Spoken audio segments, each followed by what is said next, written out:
ભગવાને સ્વીકાર્યું છે કે હું સ્વતંત્ર નથી, હું મારા ભક્તોને આધીન છું. અને મારા ભક્તો જ્યારે પણ પોકાર કરે ત્યારે હું દોડી અને એની મદદે આવું છું. પણ ક્યારે આવું છું? કે જ્યારે પરબ્રહ્મ પરમાત્મામાં એ ભક્ત કોઈ પણ જાતનો ભેદ ના રાખે, પોતાના મનની અંદર મને સમાવે, પોતાની બુદ્ધિમાં પણ મને સમાવે અને પોતાના હૃદયમાં પણ મને સમાવે. એટલે મન, બુદ્ધિ અને હૃદયની અંદર જ્યારે પરબ્રહ્મ પરમાત્મા રમણ જે ભક્તના હૃદયમાં કરતા હોય એ પરબ્રહ્મ પરમાત્મા એનાથી બંધાઈ જાય છે.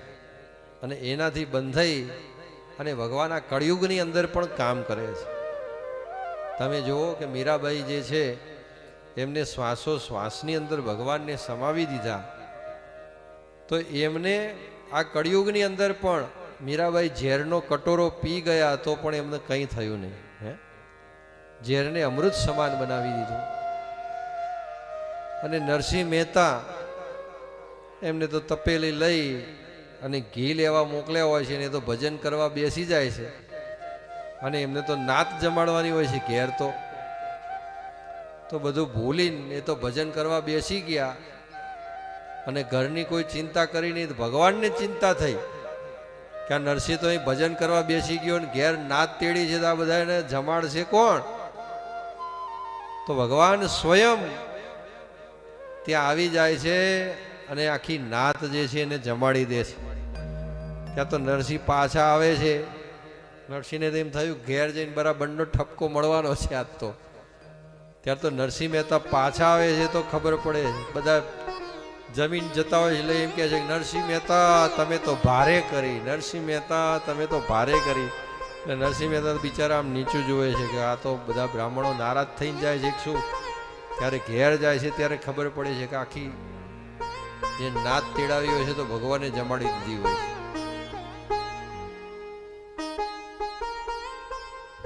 આવા ભક્તોની લાજ ભગવાન રાખે છે. આપણે જલારામ બાપાની વાત કરો, જલારામ બાપાને કે એમના ત્યાં જે આવે એ જમ્યા વગર પાછો ના જાય.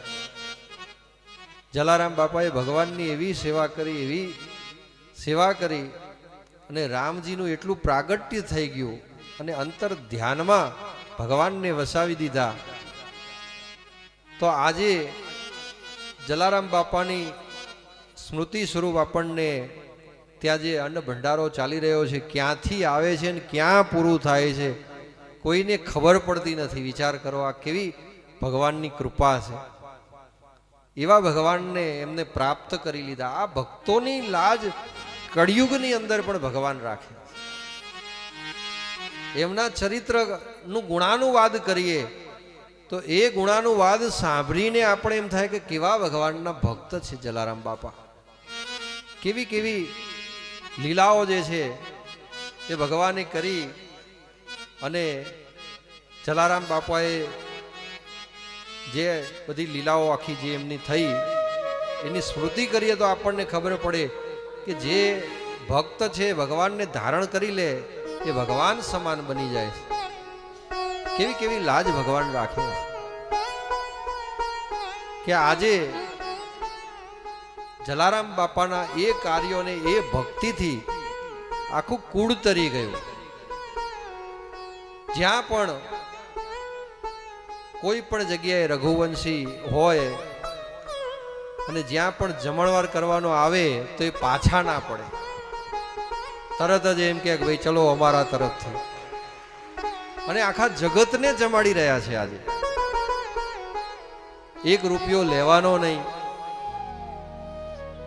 અને આખો અન્નનો ભંડારો ચલાવવાનો. ક્યાંથી આવે છે, ક્યાં પોષણ થાય છે.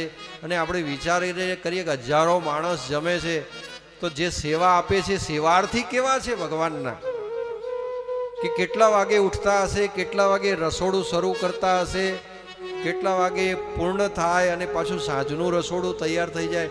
તો પરબ્રહ્મ પરમાત્માએ જલારામ બાપાએ કેવી શક્તિ આપી છે એ ભક્તોને કે આજે પણ અવિરત રીતે રામ રોટી ચાલુ છે.